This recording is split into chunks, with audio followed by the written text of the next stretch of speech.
পিতা মাতা, নিজের জন্ম দেওয়া সন্তান, ছেলে মেয়ে, নাতি নাতনি, আত্মীয় স্বজন সবাই আমাদের আপনজন। কিন্তু মায়েরা, এগুলো তো দায়িত্বের সঙ্গে চলে। কিন্তু যেদিন তোমার জীবন বেলা শেষ হয়ে যাবে, যেদিন তুমি চিতার উপরে শোবে, সেদিন একজন তোমাকে হাত বাড়িয়ে আপন করে নেবেন। তিনি হলেন জগতের পতি, যিনি হলেন ভগবান কৃষ্ণ।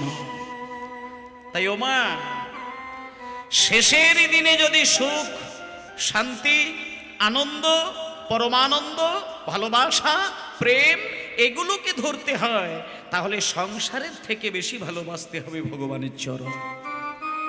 তাই আজকে সেই ভগবানের চরণ জড়িয়ে ধরে স্বরূপ দামোদর, রামানন্দ রায় এই দুইজন গৌরহরির চরণ ধরে কান্নাকাটি করছেন।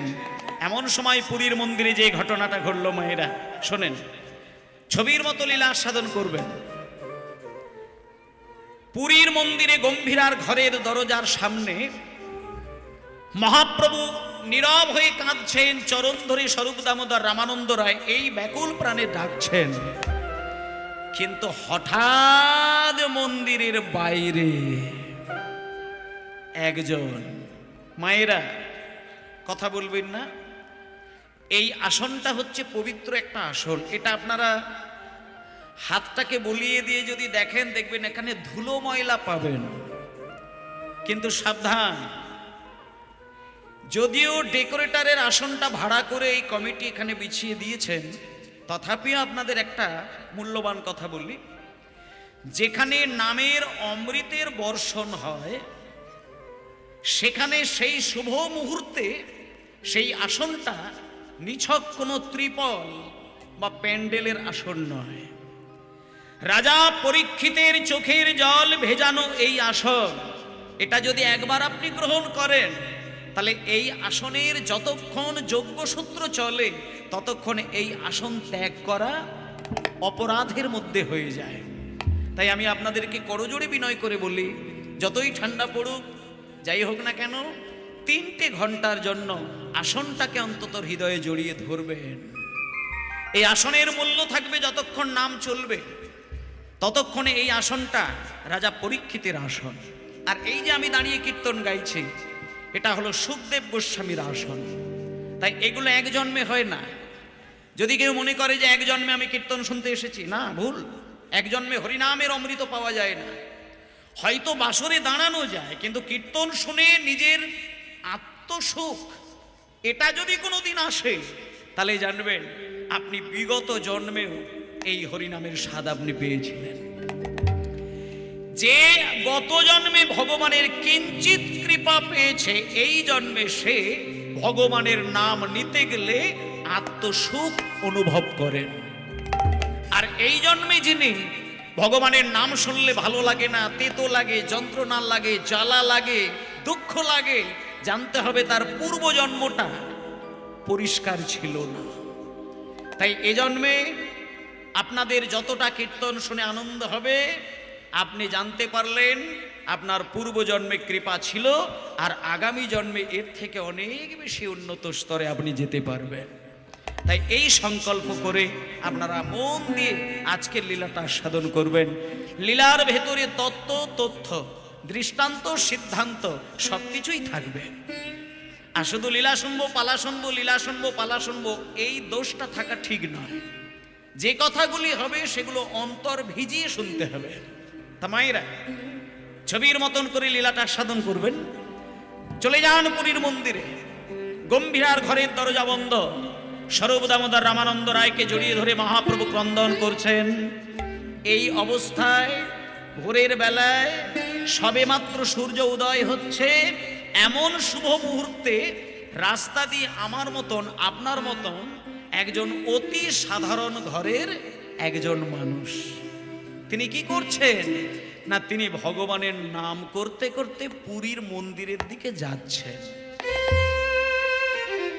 এখন তো আপনি সমুদ্র থেকে পুরীর মন্দিরে যেতে গেলে সব ওই গজার দোকান আর ওই খাজার দোকানে তো পরিপূর্ণ, কিন্তু এককালে কিন্তু ওসব ছিল না।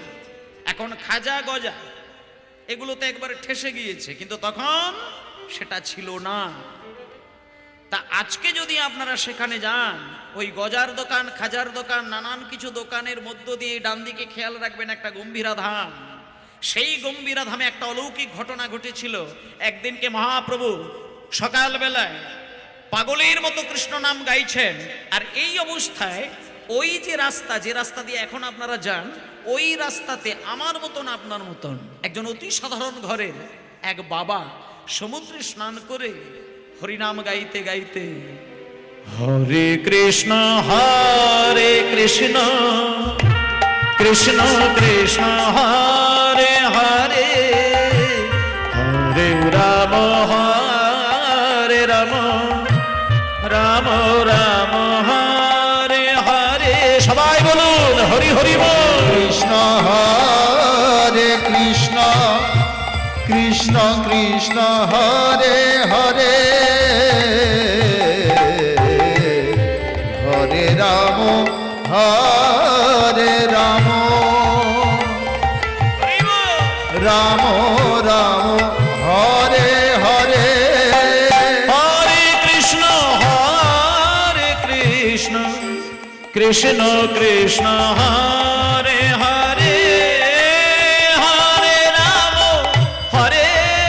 রাম রাম রাম হরে হরে, হরে কৃষ্ণ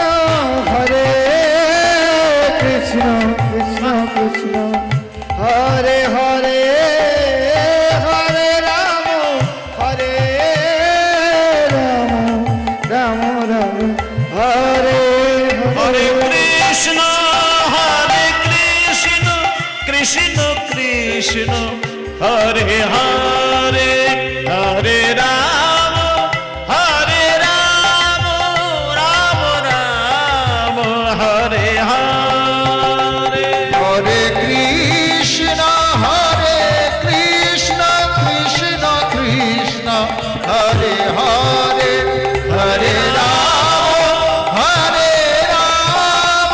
রাম রাম হরে হরে, হরে কৃষ্ণ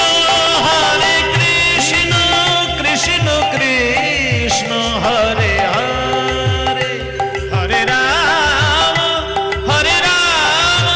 রাম রাম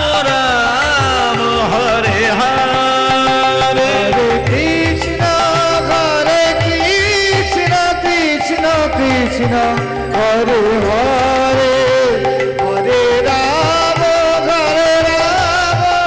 রাম রাম হরে হরে, হরে কৃষ্ণ কৃষ্ণ কৃষ্ণ হরে হরে, হরে রাম রাম রাম হরে হরে, হরে কৃষ্ণ কৃষ্ণ কৃষ্ণ কৃষ্ণ হরে হরে, হরে রাম রাম রাম হরে হরে। আচ্ছা মায়েরা, এই যে হরে কৃষ্ণ কৃষ্ণ কৃষ্ণ হরে হরে, হরে রাম রাম রাম হরে হরে, এখানে যারা কৃষ্ণ মন্ত্রে দীক্ষিত আছেন, এই মহামন্ত্র নাম সেই ভক্তকে নিত্যদিনই কিন্তু কাঁদায়। যারা কৃষ্ণ মন্ত্রে দীক্ষিত ব্যক্তি আছেন, তারা এই নাম করতে গেলে পাগলির মতো কান্নাকাটি করেন। আর ভজন এমন একটি জিনিস যা হাজার মানুষের সামনের জিনিস নয়। একা আসনে বসে দরজা জানালা বন্ধ করে এই নাম যদি উচ্চৈস্বরে বা মনে মনে করা যায়, নিজের প্রেমের জালে, নিজের প্রেমের বন্ধনে নিজেকে জড়িয়ে চোখের জলে নিজের অঙ্গ ভেসে যায়। তাই ভক্তমণ্ডলী মায়েরা, অনেক মানুষকে দেখবেন জপের মালায় নাম করতে করতে চলে। অনুরাগী ভক্ত যদি হয়, চোখ থেকে দেখবেন বিন্দু বিন্দু জল গড়িয়ে যায়, অন্তত নয়ন ভিজে যায়, সিক্ত নয়নে অনুরাগ ভরি কৃষ্ণ নাম গায়। তার ঠিক সেই রকমই চোখের জলে কাঁদতে কাঁদতে একজন সাধারণ মানুষ হরে কৃষ্ণ কৃষ্ণ কৃষ্ণ হরে হরে, হরে রাম, রাম রাম, হরে হরে। এই মন্ত্র কোনো কিছু ভেবে নয়, কে দেখলো, কে বুঝলো, কে শুনলো, কে না শুনলো, এটা চিন্তা করে তিনি গাইছেন না। তিনি শুধু জগন্নাথের চরণে আত্মনিবেদনের জন্য এই নাম গাইছেন, কিন্তু এই নাম পৌঁছে গেল মহাপ্রভুর কানে। খুব ধ্যান দিয়ে কথাগুলো অনুভব করবেন, উপলব্ধি করবেন। মায়েরা, রাস্তা দিয়ে সাধারণ মানুষ অনুরাগ ভরে এই নাম গাইছে, সেই নাম মহাপ্রভুর কানে গিয়ে হৃদয়কে গলিয়ে দিয়েছেন। আর সঙ্গে সঙ্গে মহাপ্রভু সর্বদামোদর আর রামানন্দ রায়কে ছেড়ে দিয়ে উন্মাদের প্রায় গোরা ছুটি ছুটি ধায় হরিব উন্মাদের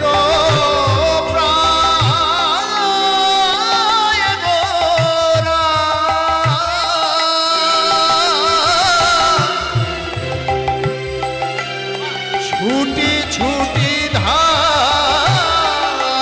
উন্মাদের প্রায় গোরা ছুটি ছুটি ধায়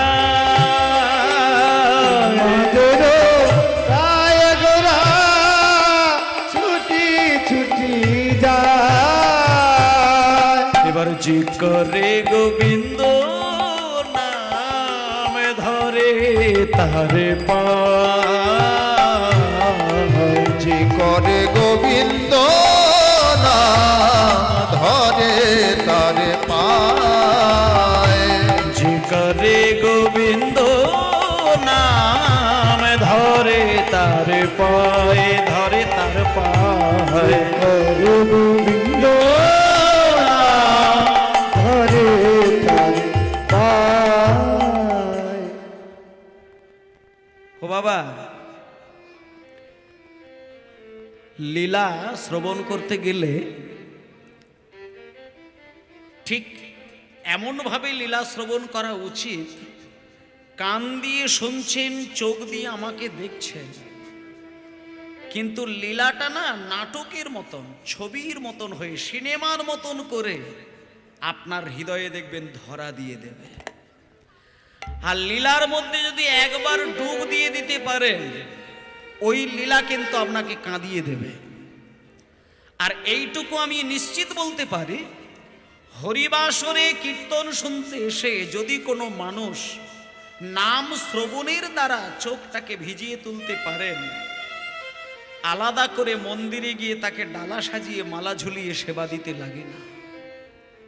কারণ মহাপ্রভু অযাচিতভাবে সেই ভক্তকে ঢেলে কৃপা করে, যে ভক্ত তার নাম অমৃত আস্বাদন করতে গিয়ে নয়ন জলে বক্ষ ভাসায়।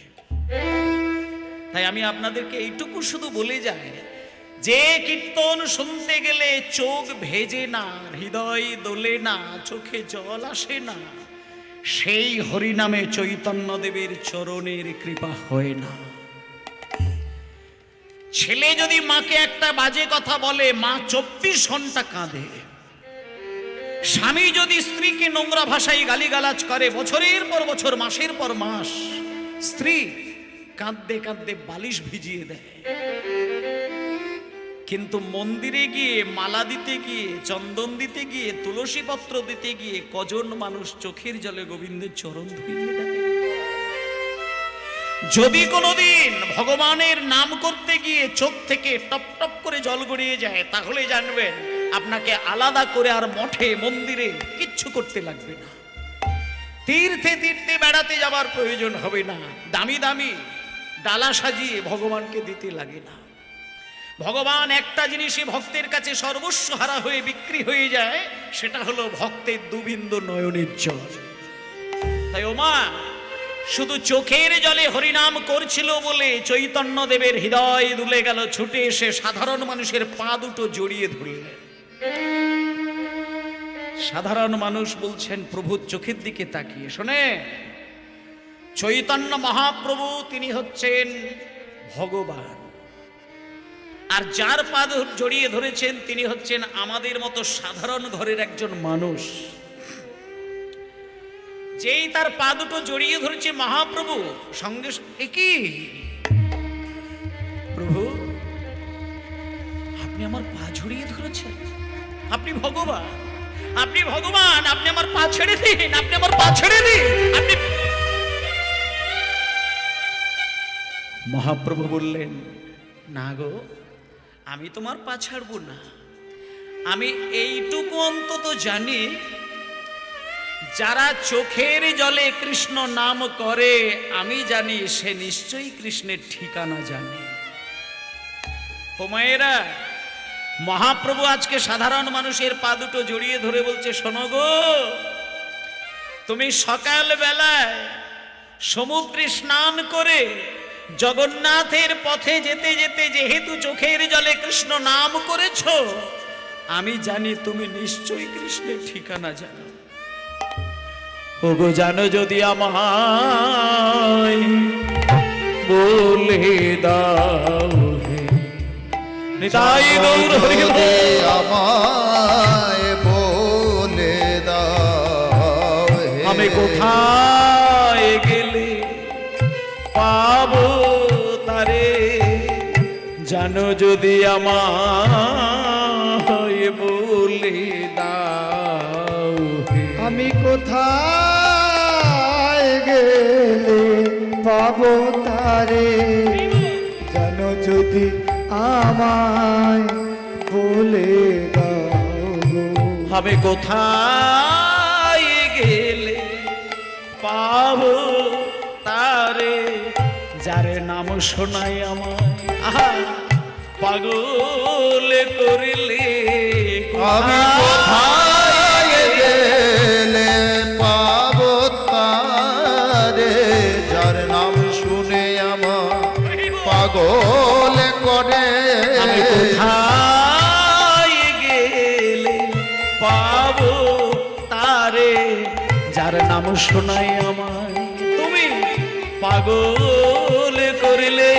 আমি কোথায় গেলে পাবো তারে, নাম শুনে আমার পাগল করে। যার নামে এত মধু আছে, নাম শোনাই পাগল করবে। হরি বল। এত মধু আছে, নাম শুনে পাগল করে, নামে এত মধু আছে, নাম শুনে আমার পাগল করে। নামে এত মধু আছে, জানো যদি আমায় বলে দাও গো।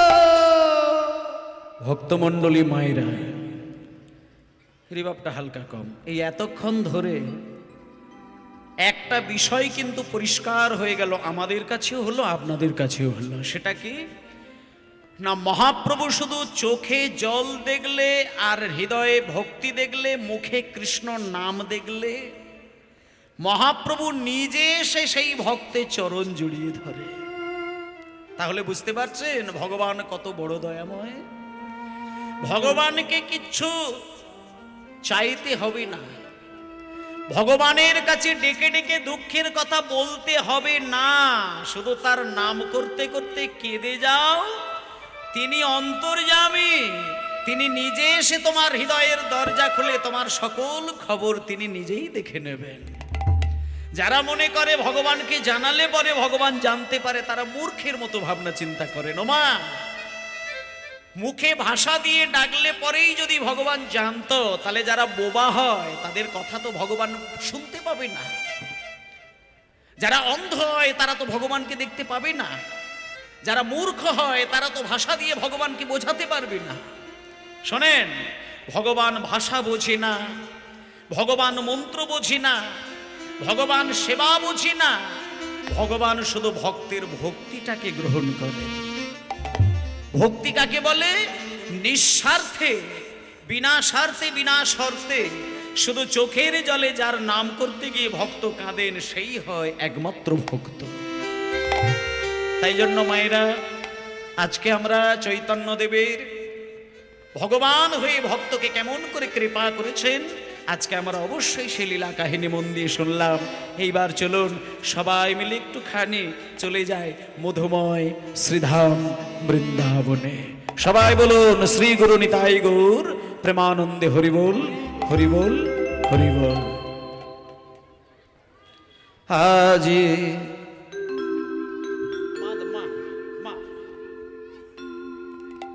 আজি মুরলী বাজে প্রেম বৃন্দাবনে, বেশ নবয়ন রাগিনী শ্যাম সোহাগিনী, নবয়ন রাগিনী শ্যাম সোহাগিনী, অভিসারে চলে রাধা কুঞ্জবনে, মুরলী বাজে প্রেম বৃন্দাবনে, আজি মুরলী বাজে হৃদয় গৌর হরিবোল বৃন্দাবনে, আজি মুরলী বাজে প্রেম বৃন্দাবনে, নবয়ন রাগিনী শ্যাম সোহাগিনী, নয়ন রাগিনী শ্যাম সোহাগিনী, নবয়ন রাগিনী শ্যাম সোহাগিনী, সারে চলে রাধা কুঞ্জবনে,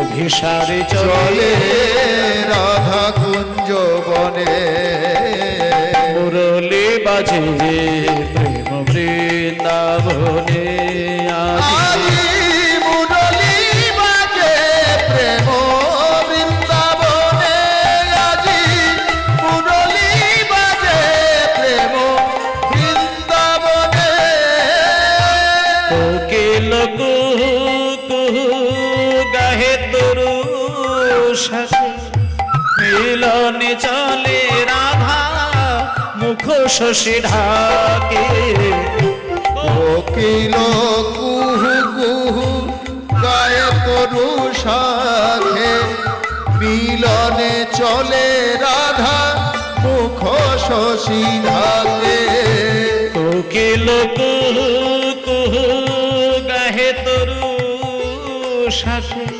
মিলনে চলে রাধা মুখ শশী ঢাকে, সুরভিত বন তলে ফুল্ল কুসুম দলে, সুরভিত বন তলে ফুল কুসুম দলে, মোহিত অলি কুল গুঞ্জরণী, মুরলী বাজে প্রেম বৃন্দাবনে, আজি মুরলী বাজে প্রেম বৃন্দাবনে, আজি মুরলী বাজে প্রেম বৃন্দাবনে। সবাই বলুন মধুময় শ্রীধাম বৃন্দাবন ধাম কি জয় মধুময় শ্রীধাম বৃন্দাবন ধাম কি জয় মধুময় শ্রীধাম বৃন্দাবন ধাম কি জয়। মায়েরা, আজকে এখানে কীর্তন গানের প্রথম দিন। আজকে মূলত আমি আপনাদেরকে ভক্তির জায়গাটাকে ধরে কীর্তন গাইব। কীর্তন বিভিন্নভাবে গাওয়া যায়, শুধু নাচ গেয়ে গিয়ে কীর্তন গেয়ে দেওয়া যায়, আর শুধু তত্ত্ব বলে বলে লীলা গেয়ে দেওয়া যায়। কিন্তু ভাবাবেগটাকে যদি ভক্তির কাছে তুলে ধরা না হয়, তাহলে সেটা ভক্তদের মনের আক্ষেপটা কিন্তু পরিষ্কার হয় না। তাই জন্য আজকে আমি মূলত ভক্তিটাকে একটু ধরিয়ে দেওয়ার জন্য, শোনেন, রাধারানী কৃষ্ণ কৃষ্ণ বলে কাঁদে, এটা প্রত্যেকেই জানেন, আপনারাও জানেন, আমরাও জানি। কিন্তু একটা বিষয় হচ্ছে কি জানেন, রাধারানী যে কৃষ্ণ বলে কেঁদেছিলেন এটা সাধারণ মানুষ জানেন, কিন্তু কেমন ভাবে কেঁদেছিলেন সেটা কিন্তু সকলের জানা নেই। তাই মায়েরা চলুন আজকে আমরা দেখব যে রাধারানী সত্যিকারের কৃষ্ণকে কেমন করে ভালোবাসতেন। মানে জগতে কোনো নারীর যদি দুটো স্বামী হয় তাহলে সেই নারীকে জগতের মানুষ কেমন দৃষ্টিতে দেখেন, আর যদি একটা স্বামী হয় তাহলে সেই নারীর স্থান হয় কোথায়?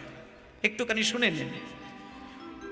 রাধারানীর একজন স্বামী নয়, রাধারানীর দুইজন স্বামী।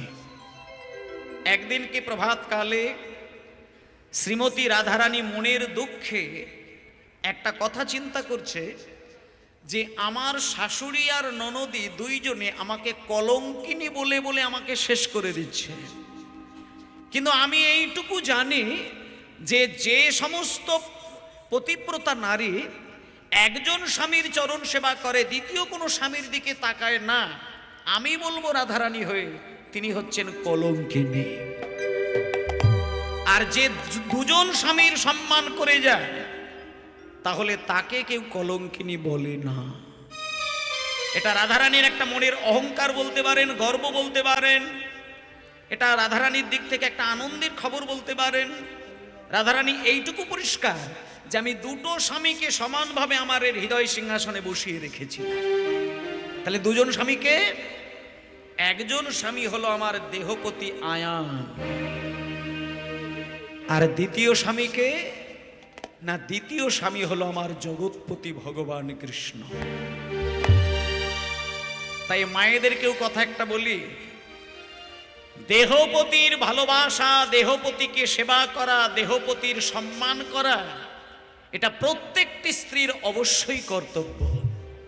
কিন্তু সেই সাথে সাথে নিত্যদিন অন্ততপক্ষে মিনিমাম 3 বার যেমন আপনি দেহপতির সম্মান করছেন, সেবা করছেন, যত্ন নিচ্ছেন, দায়িত্ব পালন করছেন, তেমন আপনার আরেকটি দায়িত্ব হচ্ছে জগৎপতি ভগবান কৃষ্ণেরও সেবা করা, যেটা রাধারানী করে গিয়েছিলেন।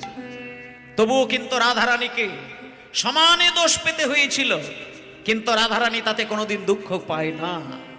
তিনি হাসতে হাসতে, কাঁদতে কাঁদতে যখন যেটা মনে হতো সেটা ভাবতেন যে আমি আমার দেহপতি আয়ান তার তো যত্নের ভুল ত্রুটি করিনি, আর গোলেগতিপতি ভগবান কৃষ্ণের চরণ সেবা তো আমি ভুল করিনি। তাই আমার শাশুড়ি ননদী আমার যতই দোষ দেখো, আমি কিন্তু দোষী নই, আমি কিন্তু কলঙ্কিনী নই। ও মায়েরা শোনেন, এখানে কারা কালী ঠাকুরের পুজো করেন, যারা দুর্গা পুজো করেন, যারা জগদ্ধাত্রী পুজো করেন, যারা একাদশীর ব্রত পালন করেন, যারা সূর্য পুজো করেন, প্রত্যেকের জন্য বলি একটা কথা। রাধারানী একদিন ভগবান কৃষ্ণকে পাবার জন্য ব্যাকুল হয়ে ক্রন্দন করেছিলেন, কিন্তু কৃষ্ণ রাধারানীকে তার প্রতিদানে 100টা বছর ধরে এক জায়গায় কাঁদিয়েছিলেন, এবং তার জন্য রাধারানীর কি দশা হয়েছিল দেখুন মায়েরা। অনেকে মনে মনে চিন্তা করে না যে ভগবানকে যে বেশি ভালোবাসে ভগবান নাকি তাকে চরম কষ্ট দেয়, কিন্তু আপনাদের এই ক্ষেত্রে একটা কথা বলি, ও মা, ভগবানকে ভালোবাসলে ভগবান কষ্ট দেয় না। ভগবানকে যখন তুমি ভালোবাসবে তখন তার কাছে তুমি যখন কান্নাকাটি করবে, তোমাকে সচেতন হয়ে দেখতে হবে। তুমি আজকে মন্দিরে বসে কান্নাকাটি করতে গিয়ে চোখ থেকে যে জলটা তুমি মন্দিরে টপ টপ করে ফেললে, ওই জলটা যদি মায়ার কান্না হয় তাহলে কিন্তু ভগবান তোমাকে আরো বেশি ব্যথা দেবে। যে সন্তানের দুঃখ ভগবানের কাছে শোনাতে যায়, যে স্বামীর কষ্টের কথা ভগবানের কাছে কেঁদে কেঁদে বোঝাতে যায়, যে বিষয় সম্পত্তির জ্বালা যন্ত্রণার কথা ভগবানের কাছে বোঝাতে যায়, ভগবান তাকে আরো বেশি বেশি করে বিষয় জালে জর্জরিত হয়ে কাঁদায়। কিন্তু সবকিছুকে ভুলে কেউ যদি প্রেমের জালে ভগবানের কাছে কাঁদে, ভগবান তাকে পরম শান্তি দেয়। এবার আপনি বুঝবেন কি করে কোনটা মায়া কান্না, কোনটা প্রেমের কান্না? চামড়ার চোখ তো একটাই থাকে, জল কিন্তু 2 রকমের বয়ে যায়। আপনি যদি কোনোদিন ভগবানের কাছে চোখ বন্ধ করে ভগবানকে নানান কথা বলতে গিয়ে যদি দেখেন আপনার চোখ থেকে 1 বিন্দু জল গড়িয়েছে, কিন্তু জলটা গরম জল, আর ওই জল যখন আপনার জিভের উপরে পড়বে জলের স্বাদ হবে হালকা নোনতা স্বাদের, তখন আপনি জানবেন ওটা আপনার ভগবানকে ভালোবাসার কান্না নয়।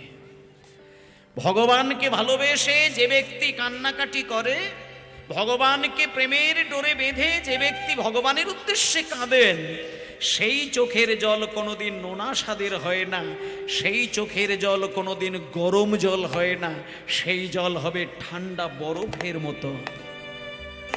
সেদিন জানবেন আপনি এতদিনে ভগবানকে ভালোবাসলেন। ওমা, যেটা শ্রীমতী রাধারানী করেছিলেন। ঠায়ে বসে নিজের পতি দেবতা ভগবান কৃষ্ণের জন্য 100 বছর কেঁদেছিলেন। কিন্তু মায়েরা, ভোলানাথের পুজো যারা করেন, একটুখানি একটা কথা বলি, শিব ঠাকুর হচ্ছেন পরম বৈষ্ণব। শিব একজনের জন্য কাঁদে, সেটা হলো পরম ব্রহ্ম কৃষ্ণ। এই যে অনেকে শিবের মাথায় জল ঢালে ভালো স্বামী পাবার জন্য, একটা কথা বলি, বর পাবার জন্য শিবের মস্তকে জল ঢালা হয় না, স্বামীকে ভালো রাখার জন্য শিবের চরণে জল ঢালা হয় না। শিব হচ্ছেন শ্রেষ্ঠ বৈষ্ণব। তিনি বৈরাগ্য জানেন, ত্যাগ জানেন, ভোগকে সরিয়ে দিয়ে বৈরাগ্যকে সর্বোচ্চ স্তরে রাখতে জানেন। তাই কেউ যদি শিবের মাথায় জল ঢালেন, তাহলে তার ভেতরে বৈরাগ্যটা বিকশিত হয়। আর কোন স্বামীর মধ্যে যদি ত্যাগ থাকে, বৈরাগ্য থাকে, চৈতন্য জাগে, সেই স্বামীকে নিয়ে স্ত্রী কিন্তু হাসি মুখে সংসার করেন। শিবের উপাসনা করলে আপনার স্বামী বৈরাগ্য ধর্ম পালন করবে। স্বামী শিবের মতো যদি হয়ে যায়, তাহলে আপনি ঘর করতে পারবেন না। শিব তো গাঁজা ছাড়া দিন কাটায় না, শিব তো শ্মশানে শ্মশানে ছাই মেখে ঘুরে বেড়ায়, আর শিব তো বাঘের ছাল পরে ঘুরে বেড়ায়। কিন্তু আপনার স্বামী যদি বাঘের ছাল পরে ঘুরে, আপনার স্বামী যদি ছাই মেখে ঘুরে বেড়ায়, আপনার স্বামী যদি রাত দিন গাঁজা খেয়ে ঘুরে বেড়ায়, তাতে করে আপনি সেই স্বামীর ঘর করতে পারবেন না। তাহলে কিসের জন্য শিবের সেবা? শিব ঠাকুর হলো পরম বৈষ্ণব। কি বৈষ্ণব না, ত্যাগ শেখাতে জানেন। তাই প্রত্যেক মাকে আমি বলে দিই, মা, শিবরাত্রির দিনে সারা রাত্রির ধরে যদি আপনি শিবের উপাসনা করেন, তাতে আপনার বাড়িতে যত যত ব্যক্তি রয়েছেন, সেটা মা হতে পারে, বাবা হতে পারে, স্ত্রী হতে পারে, স্বামী হতে পারে, সন্তান হতে পারে, নাতি নাতনি হতে পারে, শিবের মস্তকে জল ঢাললে এইটুকু বাসনা করবেন, হে পরম বৈষ্ণব দেবাদিদেব মহাদেব, তোমার চরণে আমি জল ঢেলে আমার সংসারের প্রত্যেকটি মানুষকে শুধু বৈরাগ্যটাকে শেখাতে চাই। আর কারোর মধ্যে যদি বৈরাগ্যটা জাগে, ত্যাগ যদি জাগে, সেই মানুষ সংসারে কোনোদিন দুঃখ দেয় না। যাদের ভেতরে বৈরাগ্য জেগেছে, ত্যাগ জেগেছে, আসক্তি থেকে নিজেকে সরিয়ে আসতে পেরেছে, সেই মানুষকে নিয়ে হাসি মুখে ঘর করতে প্রত্যেকটি মানুষ পারেন। তাই জন্য মায়েরা, আজকে শিব কোনোদিন কাঁদে না কারোর জন্য। যদি কাঁদেন, কার জন্য কাঁদেন? কৃষ্ণের জন্য কাঁদেন। তাহলে দেখলেন তো, শিব কিন্তু কৃষ্ণের নাম করেন। এবার একদিনকে শিব ঠাকুর কৃষ্ণের জন্য কান্নাকাটি করল না। এইখানটা একটা উল্টো ব্যাপার হয়ে গেল।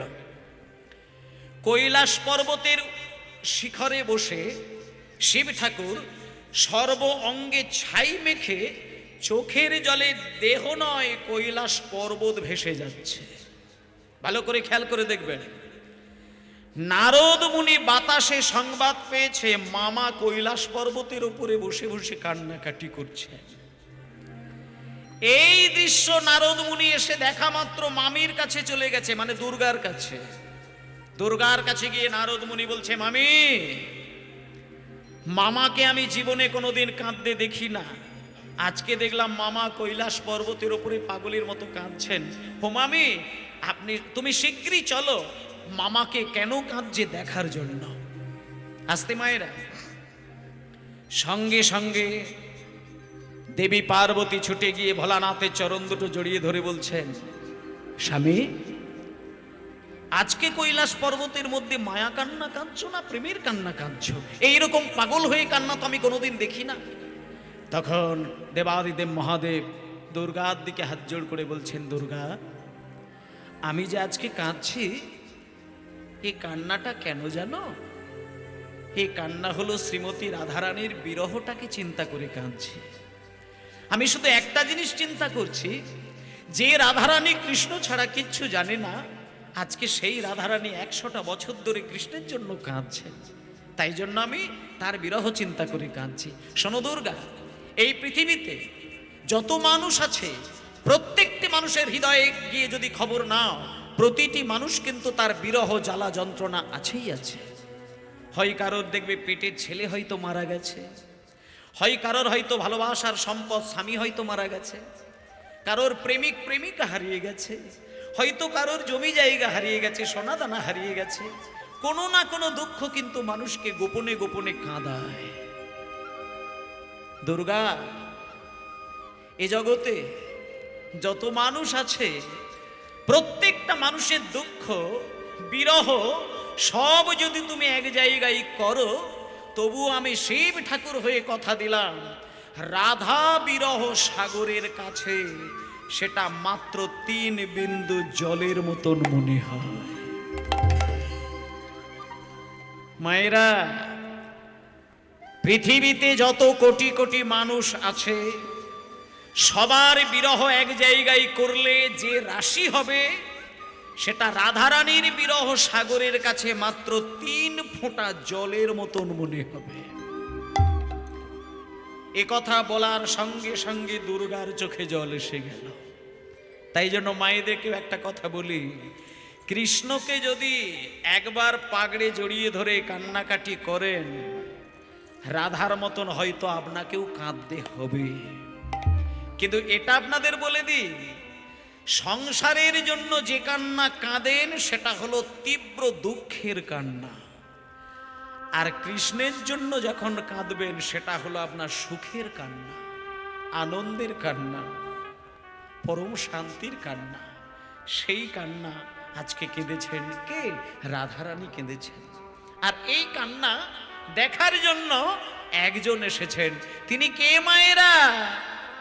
একুলে নারদ মুনি চিনতে মনে মনে, হরি হরি মনি চিনতে মনে মনে, নারদ মুনি চিনতে মনে মনে, নারদ মনি চিনতে মনে মনে। কোথা রয়ে শুদ্ধ ভক্তি পাইব কেমনে, ওগো কোথা রহে শুদ্ধ ভক্তি পাইব কেমনে, কোথায় শুদ্ধ ভক্তি পাইব কেমনে। এত চিনতে নারদ মুনি ঢেকিয়া রহনে, এত চিনতে নারদ মনি ঢেকি আরোহণে। নাচিতে নাচিতে যায় মধুর বৃন্দাবনে, হরি নাচিতে নাচিতে যায় মধুর বৃন্দাবনে, ওগো নাচিতে নাচিতে যায় মধুর বৃন্দাবনে। আনন্দ ধরে না, আনন্দ ধরে না, নাচিতে নাচিতে যায় মধুর বৃন্দাবনে। ওগো নাচিতে নাচিতে যায় মধুর বৃন্দাবনে। একটুখানি বস, দাঁড়াও। নারদ মুনি, এখানে যারা যারা বয়স্ক মা বাবা আছেন তাদের জন্য একটা কথা বলি। আমারও বয়স তো অনেক, এখানে তো 200-300 বছরের কোনো বয়স্ক মানুষ নেই, হয়তো খুব বেশি হলে 90 বছরের বয়স্ক মানুষ আছেন। একটুখানি শোনেন হোমা, এই 90 বৎসর 95 বৎসর বয়সে আপনাদের মনে আছে কিনা জানি না, একটা ছোট্ট কথা বলি, যারা বয়স্ক মা বাবা আছেন বলে দিই। ইরাকের যুদ্ধ, আফগানিস্তানের যুদ্ধ, ভারত পাকিস্তানের যুদ্ধ, ইরাক কুয়েত নিয়ে যুদ্ধ, আমেরিকার যুদ্ধ, কারগিলের যুদ্ধ, এগুলো কিন্তু এককালে টিভিতে দেখানো হতো। ভালো করে ভেবে দেখবেন, টিভিতে দেখানো হতো। কিন্তু এটাও ভেবে দেখুন, যুদ্ধ, মারপিট, দাঙ্গা হাঙ্গা এগুলো আপাতত দৃষ্টিতে দেখতে ভালো লাগলেও কারোর গদ্দান কেটে গিয়ে যখন রক্তের বন্যা বয়ে যায় তখন কি মানুষ আর সেটা ভালো লাগে? মানুষের হৃদয় সেই রকমই জিনিস, কারোর রক্তের স্রোত বয়ে গেলে কিন্তু চোখ বন্ধ করে দিয়ে হৃদয়টাকে জড়িয়ে ধরে সে একটা কথা বলে, আমি আর যুদ্ধ চাই না, আমি শুধু শান্তি চাই। কেন না? মানুষ হয়ে মানুষের রক্তের বন্যা কোনো মানুষ দেখতে পারে না। তাই ও মায়েরা, আমরা এই সামান্য কটা বছর বয়সে এত যুদ্ধ দেখে ফেলেছি, তাতেই আমাদের চিন্তা করলে মনে হয় যে যুদ্ধ ভালো লাগে না, শান্তিই মানুষের শ্রেষ্ঠ সম্পদ। কিন্তু আপনাদের একটা কথা বলি, এটা কোন যুগ মা? এটা সত্য যুগ। তার আগে কোন যুগ ছিল বলুন, একটুখানি বলুন। দাপর যুগ। তার আগে ত্রেতা যুগ। তার আগে সত্য যুগ।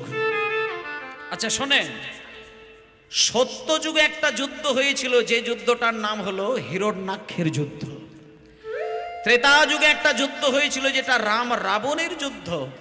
আর দাপরে একটা যুদ্ধ হলো, যে যুদ্ধটার নাম কুরুক্ষেত্রের যুদ্ধ। এবার 3 যুগে নারদ মুনি ঠাঁয়ে দাঁড়িয়ে যুদ্ধ দেখেছে। নারদের মনে তীব্র ব্যথা। নারদ আজকে প্রতিশ্রুতিবদ্ধ হয়েছেন যে আমি আর যুদ্ধ দেখব না, এইবার আমি একটু শান্তির ক্ষেত্রে গিয়ে শান্তিটাকে অনুভব করব। আচ্ছা মায়েরা, আপনাদেরকেও বলি, সংসারের যুদ্ধে যদি জীবন তছনছ হয়ে যায়, শান্তি পাবার জন্য বছরে একবার অন্তত বৃন্দাবনে গিয়ে একটু গড়াগড়ি দিয়ে আসবেন। বৃন্দাবনের ধুলো, বৃন্দাবনের প্রেম, বৃন্দাবনের ভক্তি একবার যদি হৃদয় আর দেহের মধ্যে মাখামাখি করে বাড়িতে আসেন, অন্তত এই যুদ্ধ থেকে আপনি একটু রেহাই পাবেন। আর আজকে সেই চিন্তা করে নারদ মুনি বৃন্দাবনে এসেছেন আমাদের মতন। কেন না? যুদ্ধের শান্তি পাবার জন্য। কিন্তু বৃন্দাবনে এসে কি দেখলেন? দেখুন, তত্ত্বদর্শী নারদ ঋষি চারি পানে চায়। তত্ত্বদর্শী নারদ ঋষি চারি পানে চায়। তত্ত্বদর্শী নারদ ঋষি চারি পানে চায়। হইতে তাপ আসি লাগে মোর গায়। দেখো কোথা হতে তাপ আসি লাগে মোর গায়ে। দেখো কোথা হতে তাপ আসি লাগে মোর গায়ে। অঙ্গ কেন জ্বলে যায়? অঙ্গ কেন জ্বলে যায়? অঙ্গ কেন জ্বলে যায়? অঙ্গ কেন জ্বলে যায়? যাইতে ব্রজে এলাম, অঙ্গ কেন জ্বলে যায়? ব্রজে ব্রজে এলাম, অঙ্গ কেন জ্বলে যায়? এই, সূর্য আছে নাকি এই মুহূর্তে? কমায়েরা, আকাশে সূর্য আছে কি এখন? নেই। তাহলে গায়ে ছ্যাঁকা লাগছে কিসের? নারদ মুনি চিন্তা করছে, এমন সময় তো সূর্যও দেখা যায় না, দাবানলের কোনো আগুনও দেখা যাচ্ছে না, তাহলে আমার গায়ে যে জ্বালাটা লাগছে এটা কিসের জ্বালা? কোথাকার জ্বালা? কেন জ্বালা? আমাকে ভালো করে তন্ন তন্ন করে খুঁজে দেখতে হবে। কোনো মায়ের পেটের ছেলেটা 5 বছর বয়সে কি 3 বছর বয়সে কি 6 মাস বয়সে ছটপট করে করে মায়ের সামনেই যদি মরে যায়, সেই মায়ের যে তীব্র বিরহ, সেই বিরহের যে জ্বালা, যে যন্ত্রণা, তার সেই মায়ের সামনে যদি কয়লার আগুনও গায়ে ছ্যাঁকা দেওয়া যায়, সেই মায়ের গায়ে কিন্তু সেই আগুন ছ্যাঁকা লাগবে না। পৃথিবীতে সব থেকে মানুষের যন্ত্রণা হলো বিরহ যন্ত্রণা। মায়েরা শুনে নিন ভালো করে। রাধারানীকে কৃষ্ণ একটা মিথ্যে কথা বলেছিলেন। কোন মিথ্যে কথা? রাধারানীকে একদিন কৃষ্ণ রাধারানীর পা দুটো জড়িয়ে ধরে বুকের ওপরে বসিয়ে রাধারানীর কাছে বলেছিল, রাধে, আমাকে কয়েকটা দিনের জন্য বৃন্দাবন ছেড়ে একটু দ্বারকায় যেতে হবে। এবং রাধারানী প্রশ্ন করেছিল যে, মধু, বৃন্দাবনে তো অনেক সুখ, অনেক শান্তি, অনেক প্রেম, অনেক আনন্দ, তাহলে শুধু শুধু বৃন্দাবন ছাড়া হবে কেন স্বামী? তখন কৃষ্ণ বলেছিল, রাধে, আমি বৃন্দাবন থেকে কয়েকটা দিনের জন্য একটু দ্বারকায় যাব, একটু মথুরায় যাব, একটু হস্তিনাপুরে যাব। তার কারণ এটা অন্য কিছু নয়, জগতের প্রত্যেকটি মানুষকে শান্তি দেবার জন্য, জগতের কল্যাণের জন্য। আস্তে যখনই বলেছে জগতের কল্যাণ, ভালো করে শোনো। রাধারানী কিছুক্ষণ মাথা নিচু করে চিন্তা ভাবনা করে দেখলেন, আমি স্বার্থপরের মতো কৃষ্ণকে বৃন্দাবনে আটকে রাখবো না। প্রাণনাথ, জগতের কল্যাণের জন্য যদি দ্বারকায় যেতে হয়, তুমি যাও, আমি তোমাকে বাধা দেব না। তবে একটা কথা বলি, দ্বারকায় যদি তুমি যাও, কবে তুমি আমার সামনে এসে দেখা দেবে বন্ধু? তখন রাধারানীর কাছে কৃষ্ণ কথা দিয়েছিলেন, রাধে, আমাকে যদি তুমি অনুমতি দাও, আমি কৃষ্ণ তোমার সামনে দাঁড়িয়ে কথা দিলাম, আমি কাল এসে দেখা দেব। ওই যে বলল কাল এসে দেখা দেব, রাধারানী ভেবেছিল হয়তো আজকের দিনটা বাদ দিয়ে কাল। কিন্তু কৃষ্ণ জানে যে রাধারানী যদি একবার আমাকে অনুমতি দেয়, তাহলে আমি এসে দেখা দেব না, রাধার জীবনে কালচক্র এসে দেখা দেবে। সেই জন্য মায়েরা কোনো শুভ কাজ কাল বলে কোনো কথা দেবি না। রাধারানী কৃষ্ণকে ছেড়ে দিলেন। ইতিমধ্যেই কাল পরশু এক এক করে দিন কাটালো। 10 বছর কাটলো, 20 বছর কাটলো, 50 বছর কাটলো, 80 বছর কাটলো, 90 বছর কাটলো, 100 বছর কাটলো। রাধারানীর জীবনে কৃষ্ণ আর ফেরত এলো না। তাহলে মায়েরা বলো, ভালোবাসার মানুষকে 100 বছর হারিয়ে সেই মানুষ কি ভালো থাকতে পারে?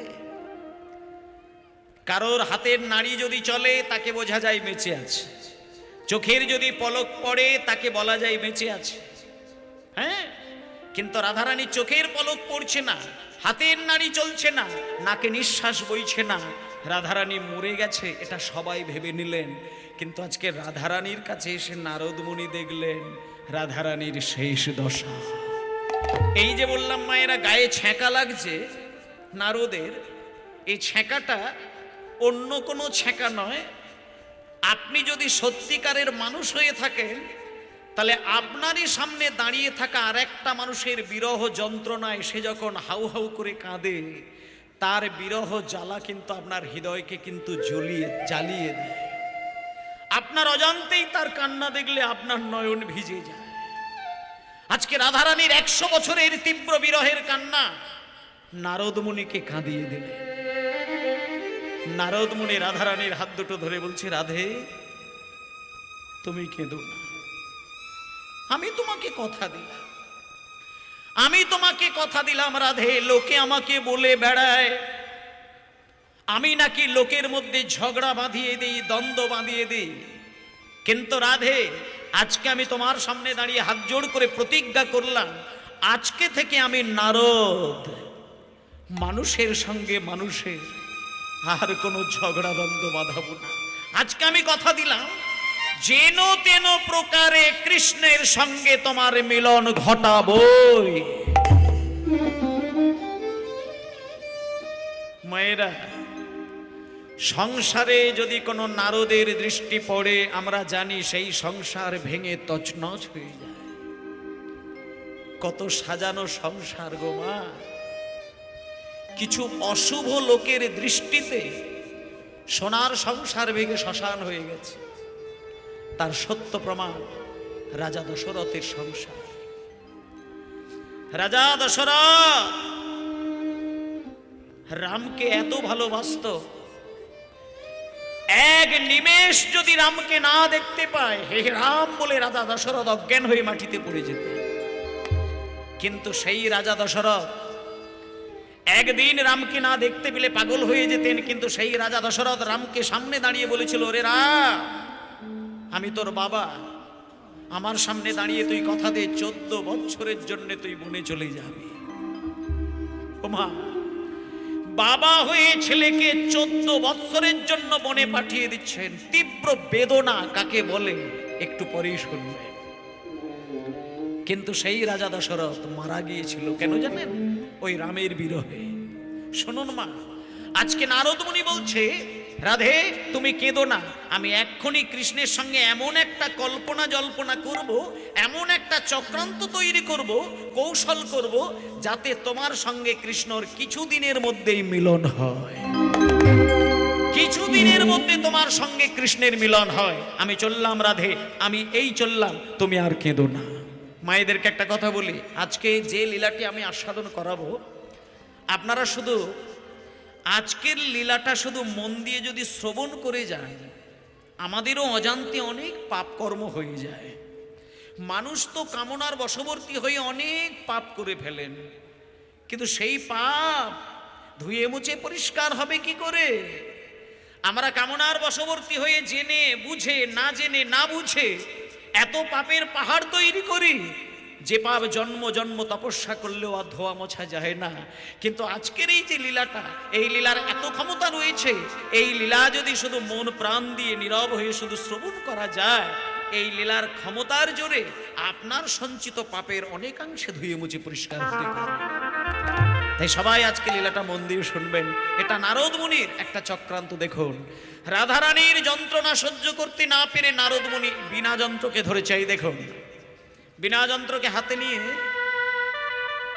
নারদ বলছে, ওরে বীণা, এই বীণা, অনেক তো কৃষ্ণ নাম করলি বীণা, কিন্তু দেখ দেখ রাধারানী কৃষ্ণকে ভালোবেসে তার কি করুণ দশা। ওরে বীণা, কৃষ্ণকে ভালোবাসলে এই কষ্ট কি তার পেতে হয়?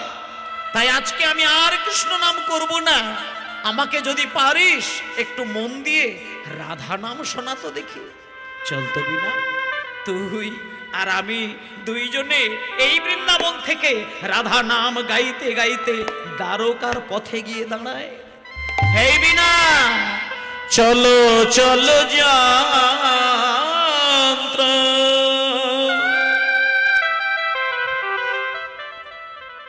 ওরে বীণা,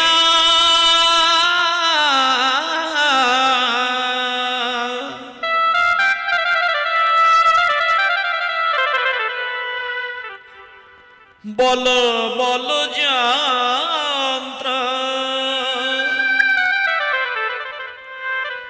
এই রাধা নাম মন্ত্র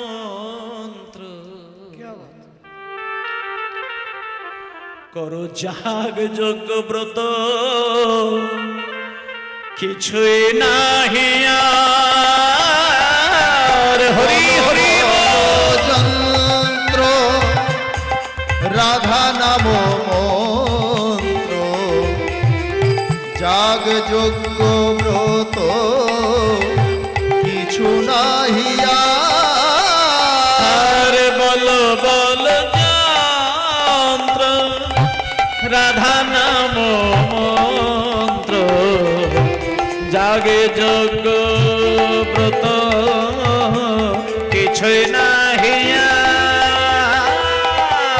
বলো বলো যন্ত্র রাধা নাম মন্ত্র, জাগ যজ্ঞ ব্রত, কিছু নাহিয়া। রাধে জয় রাধে, রাধে জয় রাধে, বলো রাধে রাধে জয় রাধে, সবাই বলো রাধে জয় রাধে, বলো রাধে রাধে জয় রাধে, রাধে রাধে জয় রাধে, জয় জয় রাধা নাম প্রেম তরঙ্গিনী, জয় জয় রাধা নাম প্রেম তরঙ্গিনী, জয় রাধা নাম প্রেম তরঙ্গিনী, জয় রাধা নাম প্রেম তরঙ্গিনী, জয় রাধা নাম প্রেম তরঙ্গিনী, আর প্রেম তরঙ্গিনী নাম সুধা তরঙ্গিনী। হরি বল। তরঙ্গিনী নাম সুধা তরঙ্গিনী, প্রেম তরঙ্গিনী নাম সুধা তরঙ্গিনী, রাধা নাম জপিতে জপিতে ওঠে অমৃতের রাধা নাম জপিতে জপিতে ওঠে অমৃতের খনি, জপিতে জপিতে রতে অমৃতের নাম, জপিতে জপিতে ওঠে অমৃতের রাধা খনি। নামের স্বাদ ভালো জানেন ব্রজের গুণমণি, রাধা নামের স্বাদ ভালোই জানে ব্রজের নীলমণি, নামের স্বাদ ভালো জানে ব্রজের নীলমণি। আর বাসি আমরে গান করেন দিবস ওই বাঁশি রজনী, অন্তে গান করে দিবস রজনী, নামে গিয়ে গৌর হলেন ব্রজের গুণমণি। রাধা রাধা নামে গেয়ে গৌর হলেন ব্রজের নীলমণি, নামে গেয়ে গৌর হল ব্রজের গুণমণি। সবাই বলুন রাধা রানী কি জয়, দ্বারকাধিপতি রাজা ধীরাজ কৃষ্ণচন্দ্র কি, জয়, রাধা রানী কি, জয়, রাধা রানী কি, জয়। রাধা আচ্ছা, সবাই কি জয় দিচ্ছেন না কেউ কেউ একটু অব রেখেছেন? সকলেই একটু দিয়েছেন তো? আমার মনে হচ্ছে কেউ বাদ গেছে। একটু উচ্চই স্বরে দেবেন, মানে এই মুহূর্তে যে জয়টা হচ্ছে সেটা মুড়ি ভাজার শব্দের মতো হচ্ছে, যেন ওই খুলিতে মুড়ি ভাজা হচ্ছে। এখন যদিও মুড়ি ভাজা হয়নি, কিন্তু আমি তো নিজে দেখেছি আমার মাকে মুড়ি ভাজতে। সেজন্য শব্দটা একটু গুরুগম্ভীর ভাবে বর্জ্যের মতো শব্দ করে বলুন তো দেখি, রাধা রানী কি জয়। একটু নয়, ভালো। মোটামুটি ঠিকই আছে, শুধু একটু ধাক্কা দেওয়ার দরকার হয়, তাই না? তাই এই যে রাধারানীর জয়, এটা এই জায়গায় হচ্ছে না, এটা হচ্ছে দ্বারকার অধিপতি কৃষ্ণ। মায়েরা শোনেন, রাধারানীকে একটু ঘুরিয়ে আঘাত দিয়ে কাল আসি বলে ওটা কালচক্র ঘনিয়ে দিয়ে বেরিয়ে গেছিল 100 বছর।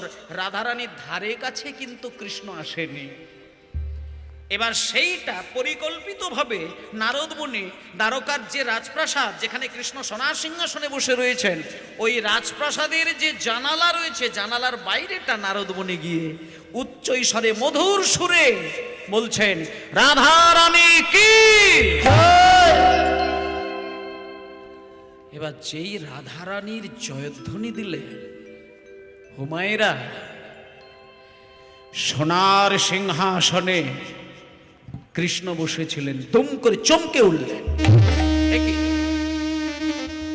কে কে আমার এই দ্বারকার পথে পথে রাধারানীর নাম গাইছে?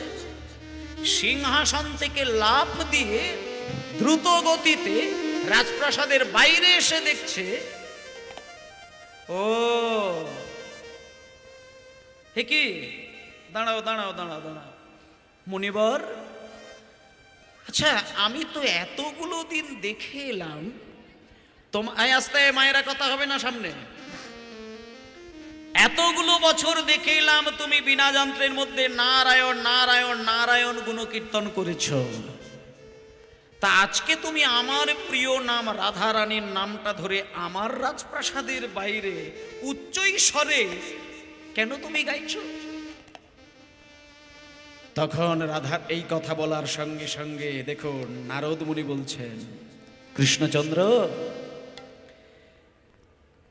কেন আমি রাধারানীর নাম গাইছি সেটা পরিষ্কার করে বুঝিয়ে তোমাকে আমি বলবো না, তবে একটা বিষয় আমি পরিষ্কার করে বলে দিই, যারা ভগবানের আসনে বসেন তারা কিন্তু কোনো পাপ কাজ করে না, ভুল কাজ করে না, কোনো অপরাধমূলক কাজকর্ম করে না, আর যদিও বা করে থাকে সেটা প্রায়শ্চিত্ত করার জন্য যোগ্য করে নেয়। মায়েরা, রামচন্দ্র যখন রাবণের সঙ্গে যুদ্ধ করেছিল, এটা আপনারা অনেকেই জানেন, রাম রাবণের যুদ্ধক্ষেত্রে যত যত ব্যক্তি মারা গিয়েছিলেন তাদের মধ্যে এমন একজন ব্যক্তি মারা গিয়েছিলেন যিনি রামচন্দ্রের প্রাণের ভক্ত, যিনি হলেন বিভীষণের ছেলে তরুণী সেন। আপনারা কতখানি রামকে ভালোবাসেন শোনেন মা। তরুণী সেন যখন রামচন্দ্রের যুদ্ধে নামে রাবণকে পরাজিত করবে বলে হৃদয়ের মধ্যে রামের একটা মূর্তি তৈরি করে সর্ব অঙ্গে রাম নাম লিখে রামের চরণধুলো মাথায় নিয়ে যখন তরুণী সেন রাবণের সঙ্গে যুদ্ধ করতে প্রস্তুত, এমন সময় একজনের বাণ গিয়ে তরুণী সেনের মুণ্ডচ্ছেদ করে দিলেন। এবং শুনে যান মায়েরা, যার বাণে তরুণী সেনের মুন্ডু কেটে গেল সেই বাণ আর কারোর বাণ নয়, সে হলো স্বয়ং ভগবান রামচন্দ্রের বাণ। রামের একটা বাণ গিয়ে যখন তরুণী সেনের মুন্ডুটা কেটে মাটিতে ধুলোয় পড়ে গিয়ে হে রাম হে রাম হে রাম, এই রাম রাম বলতে বলতে তরুণী সেন মৃত্যুবরণ করল। এবার মায়েরা ভাবুন তো, ভগবান হয়ে যদি তার নিজের প্রাণের ভক্তকে বধ করে, সে ভগবান কি নিজেকে আর ভালো রাখতে পারেন? এগুলোকে একটু ভাবনা চিন্তা করতে হবে মা। তরুণী সেনের মুন্ডুটা যেই কেটে মাটিতে গড়াগড়ি দিচ্ছে, রামচন্দ্র স্বয়ং দেখতে পাচ্ছে তরুণী সেনের মুখে হে রাম হে রাম হে রাম হে রাম। এই বেদনা ভগবান হয়ে সহ্য করতে পারল না। তখন রামচন্দ্র একটা প্রতিশ্রুতিবদ্ধ হলেন যে আমি যেহেতু আমার ভক্তকে নিজ হাতে বধ করেছি, তাই আমার প্রায়শ্চিত্ত স্বরূপ, প্রতিকার স্বরূপ আমি একটা যজ্ঞ করে নেব, যে যজ্ঞের নাম হলো অশ্বমেধ যজ্ঞ। শোনেন, এটা নারদ মুনির কৃষ্ণকে সুন্দর করে বাংলা ভাষায় বোঝাচ্ছে, সুন্দর করে বুঝে যান মায়েরা। নারদ মুনি বলছেন, হে কৃষ্ণচন্দ্র, রামচন্দ্র তার ভক্তকে মেরে ফেলেছিল বলে নিজের মনোকষ্ট মনোযন্ত্রণা সহ্য করতে না পেরে প্রায়শ্চিত্ত করার জন্য একটা যজ্ঞ করেছিলেন, যার নাম অশ্বমেধ যজ্ঞ। কিন্তু কৃষ্ণচন্দ্র, তুমি এই দাপর যুগে যে কুরুক্ষেত্রের যুদ্ধটা বাঁধালে, সেখানে যাদের প্রাণ নাশ হয়েছিল, যারা মারা গিয়েছিল, তুমি হয়তো খেয়াল করনি। আমি নারদ, আমি নিজে চোখে দেখেছি কিছু কিছু একনিষ্ঠ কৃষ্ণ ভক্ত তারা এই যুদ্ধের কবলে পড়ে মারা গিয়েছিল। কিন্তু হে কৃষ্ণচন্দ্র, ধর্মের পক্ষে দাঁড়িয়ে অধর্মের বিরুদ্ধে যদি যুদ্ধ চালানো যায়, সেখানে যারা যারা মারা যায় সবাই যে অধার্মিক মরবে তা নয়, কিছু ধার্মিক মানুষেরও প্রাণ যাবে। হে কৃষ্ণচন্দ্র, তুমি কুরুক্ষেত্রের যুদ্ধক্ষেত্রে যুদ্ধ শুরু করার পরে যারা যারা মারা গিয়েছিল আমি দেখেছি তারা একনিষ্ঠ কৃষ্ণ ভক্ত। কই তাদের জন্য তুমি তো এখনো পর্যন্ত কোনো যজ্ঞ করলে না। তাই আমি তোমাকে একটা কথা সাবধান করে দিই, কুরুক্ষেত্রের যুদ্ধ প্রাঙ্গণে তোমার ভক্তদেরকে বিনাশ করে তুমি যদি এই দাপর যুগে কোনো যজ্ঞ না করো, আমি নারদ আমি সকলকে জানিয়ে দেব ভগবান কৃষ্ণ তিনি ভগবান নয়। তাই রাম রাজা ছিল অশ্বমেধ যজ্ঞ কইল, তাই রাম রাজা ছিল অশ্বমেধ যজ্ঞ কইল। ত্রেতায় রাম রাজা ছিল অশ্বমেধ যজ্ঞ কইল। গোত্রে তাই রাম রাজা ছিল অশ্বমেধ যজ্ঞ কইল। দানে ব্রত। ও আচ্ছা, দাঁড়াও দাঁড়াও, এইবার মায়েদের সুখটা কোথায় দেখুন। আজকে এইখানে আমি বললাম না, যে যজ্ঞটা হবে সেখানে যদি মন প্রাণ সঁপে দেন, আপনার ভেতরের অনেক কিছু জিনিস ধুয়ে যাবে, যেটা আপনি সারা জীবনেও পারতেন না, সেটা আজকের দিনে হয়ে যাবে। শুধু বিশ্বাসটা রেখে যাও। আজকে নারদের ইচ্ছায় ভগবান কৃষ্ণ একটা যজ্ঞ করবে, যে যজ্ঞে কৃষ্ণকে উজাড় করে দিয়ে দিতে হবে। কি দিয়ে দিতে হবে? তিনটে জিনিস। কোন তিনটে জিনিস? ভালো করে শুনুন। নারদ মুনি কৃষ্ণকে বলছেন যে হে কৃষ্ণচন্দ্র, আজকে তুমি যে যজ্ঞটা দাপর যুগে করবে সেই যজ্ঞের নাম আমি বলে দিচ্ছি। কি জানো? দান ব্রত যজ্ঞ হবে এবে। রাজন দান ব্রত যজ্ঞ হবে এবে। দান ব্রত যজ্ঞ হবে এবে। রাজন দান ব্রত যজ্ঞ হবে এবে। আচ্ছা, দোহারের রিভাবটা অত বাড়িয়ে দিলে আবার উড়ে যাবে, একটু অতটা দোহারের বাড়ানোর দরকার নেই। রিভাবের কথা বলছি, ভলিউম ঠিক আছে। তাহলে ও ঠাকুরমা, আজকে আপনাদের এই গ্রামে, জগন্নাথপুর গ্রামে, আজকের এই মাঠে দানব্রত যজ্ঞ হবে। যারা আহুতি দেবেন তারা মনে মনে সংকল্প করে নিন, একটা মহামূল্যবান জিনিস পাবেন। না একটা না, তিনটে জিনিস। সেই তিনটে নিয়মের দ্বারা হবে। তাহলে যজ্ঞটা হবে কি না? দানব্রত যজ্ঞ। কোন নিয়মে হবে?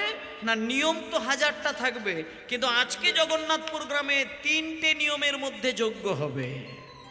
তাহলে সেই তিনটে নিয়মের প্রথম নিয়মটা কি? শোনো বলি হে রাজন ত্রিভুবন নিমন্ত্রণ। শোনো বলি হে রাজন ত্রিভুবনে নিমন্ত্রণ। শোনো বলি হে রাজন ত্রিভুবন নিমন্ত্রণ। শোনো বলি হে রাজন ত্রিভুবন নিমন্ত্রণ।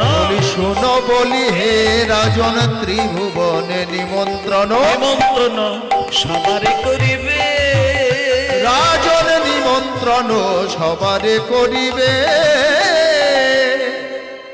আচ্ছা দাঁড়াও, কথাগুলো মায়েরা এবার মনে রাখবেন, গাঁট গুনে গুনে দরকার হয় মেলাবেন।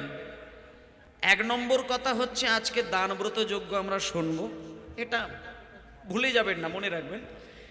এইবার নিয়মের মধ্যে তিনটে নিয়ম বলছে। শোনো বলি হে রাজন ত্রিভুবন নিমন্ত্রণ। ত্রিভুবন মানে স্বর্গের দেবতারা নিমন্ত্রণ পাবে, আর পৃথিবীতে যত মানুষ আছে, সে মূর্খ হতে পারে, পণ্ডিত হতে পারে, ধনী হতে পারে, দরিদ্র হতে পারে, ব্রাহ্মণ হতে পারে, চণ্ডাল হতে পারে, ও নিয়ে চিন্তা করলে হবে না, সবাই আসবে এই দানব্রত যজ্ঞে। তাই জন্য বলছে ত্রিভুবন নিমন্ত্রণ, আবার পাতালে যারা আছে তাদেরকে। এটা হচ্ছে 1 নম্বর নিয়ম। এবার দ্বিতীয় নিয়মটা শুনে যাও মায়েরা। দ্বিতীয় নিয়ম কি? যে যা চাইবে তাই দেবে, সবার আশা মেটাইবে। যে যা চাইবে তাই দেবে, সবার আশা মিঠাইবে। যে যা চাইবে তাই দেবে, সবার আশা পুরাইবে। যে যা চাইবে তাই দেবে, সবার আশা মেটাইবে। যে যা চাইবে তাই দেবে, সবার আশা মিঠাইবে। দান সবারে, বলি দান সবারে, করবে হাসি মুখে। রাজন দান সবারে দিবে হাসি মুখে। এবার দান সবারে করবে হাসি মুখে। রাজন দান সবারে করবে হাসি মুখে। এই খোকা, কটা নিয়ম হলো? হ্যাঁ বলি কটা নিয়ম হলো? সবে 2টো নিয়ম হয়েছে। এক হচ্ছে কি, ত্রিভুবনের লোককে নিমন্ত্রণ দিতে হবে। আর 2 নম্বর নিয়ম হচ্ছে ত্রিভুবনে যত লোকই আসুক না কেন, যে যেটা চাইবে তোমাকে দান করতে হবে। এইবার 3 নম্বর নিয়মটা বড় মজার নিয়ম। এইটা খুব গুরুত্ব দিয়ে শুনবেন, বিশেষ করে এখানে যত মায়েরা, বাবারা, বোনেরা, ভাইরা রয়েছে সকলকে বলছি। এই নিয়মটা খুব মজার নিয়ম। এই নিয়মটা কি? সর্বশেষে দান দিয়া ভিক্ষার ঝুলি স্কন্ধে লইয়া। সর্বশেষে দান দিয়া ভিক্ষার ঝুলি স্কন্ধে লইয়া। সর্বশেষে দান দিয়া ভিক্ষার ঝুলি স্কন্ধে নিয়া। সর্বশেষে দান দিয়া ভিক্ষার ঝুলি স্কন্ধে লইয়া। ভিক্ষা করে যাবে মনের সুখে। রাজন ভিক্ষা করি যাবে মনের সুখে। এবারে ভিক্ষা করে যাবে মনের সুখে। রাজন ভিক্ষা করি যাবে মনের সুখে। দাঁড়াও তো, আপনাদের এই গ্রামে কীর্তন যখন মানে হবে বলে সব তৈরি হয়ে গেল, ভাইরা যখন চিন্তা করে নিল যে আমাদের জগন্নাথপুর গ্রামে সরস্বতী পুজো উপলক্ষে 2 রাত্রি ব্যাপী কীর্তন গান হবে। আর এইখানকার ভাইরা যারা কীর্তনের মূল দায়িত্বে রয়েছে, তারা যদি এইরকম একটা ঘোষণা করে দেয় সারা হুগলি জেলা, হাওড়া জেলায়, যে আমাদের হুগলি জেলার জগন্নাথপুর গ্রামে যারা যারা কীর্তন গান শুনতে যাবেন প্রত্যেককে 10,000 টাকা করে নগদ দেওয়া হবে, আর 5 ভরি সোনার চেন উপহার দেওয়া হবে, সেই সাথে পেট পূরণ দিয়ে দেওয়া হবে।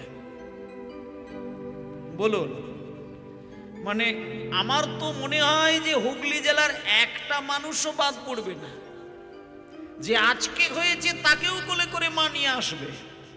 তা বেশ, এলো। এইবার 10,000 টাকা নগদও দিল, আর সোনার চেনও দিল, খাওয়া দাওয়াও দিল। কিন্তু কীর্তন শেষ করে যখন তারা বাড়ি যাবে বলে প্রস্তুত, তখন যদি কমিটির 2টো ভাই গিয়ে বলে যে বাবা, হরিনাম শুরু করতে তো বহু টাকা খরচাপাতি হয়, তাই আমরা কমিটির ভাইরা এই ভিক্ষার আঁচলটা পেতে দাঁড়িয়েছি, এই ভিক্ষার ঝুলিতে 10,000 টাকা নগদ আর 5 ভরি সোনার চেন ভিক্ষা দাও। আচ্ছা, দেখতে কেমন লাগে মা? ভেবে দেখুন তো। মানে একটু আগে ভিক্ষা যে কমিটি দিল, আর কিছুক্ষণ পরেই যদি আবার সেই ভিক্ষা করে জিনিসগুলো চেয়ে নিল, এটা একাধারে বলা যেতে পারে হাস্যকর, আর একাধারে বলা যেতে পারে মনের কষ্ট। মানে যে নিল আবার ফেরত দিল, কষ্টও লাগবে, হাসিও লাগবে। তা আজকে নারদ মুনিকে কৃষ্ণ বলছেন, মুনিবর, হ মুনিবর, আমি তো ভগবান কৃষ্ণ, আমি তো লোককে দান করব, তা পরক্ষণে যদি আমি হাত পেতে চেয়ে নিই, লোকে তো হাসাহাসি করবে, এ তো হাস্যকর হয়ে যাবে। তখন নারদ মুনি বলছেন, কেন? হ্যাঁ, হাস্যকর ভাবে তুমি চাইবে কেন? মানে আমি বলতে চাইছি, হাস্যকর ভাবে তুমি চাইবে কেন? মনে করো তুমি কাউকে দান করেছো 10 লক্ষ টাকা, কিন্তু যখন তুমি তার কাছে ভিক্ষার ঝুলিটা বাড়িয়ে দেবে, তখন তুমি তাকে বলবে যে বাবা, আমাকে 1টি টাকা ভিক্ষা দাও। কাউকে দান করে পরক্ষণে যদি সামান্য কিছু টাকা ভিক্ষা করে মাথা নত করে চেয়ে নেওয়া যায়, তাহলে দানের অহংকার দূরে যাবে, দানের অহংকার দূরে যাবে, দানের অহংকার দূরে যাবে। দানের অহংকার দূরে যাবে। ও মা, আবার আসলে কেন বাবা? আমাকে দিয়ে দিন, ঠিক আছে।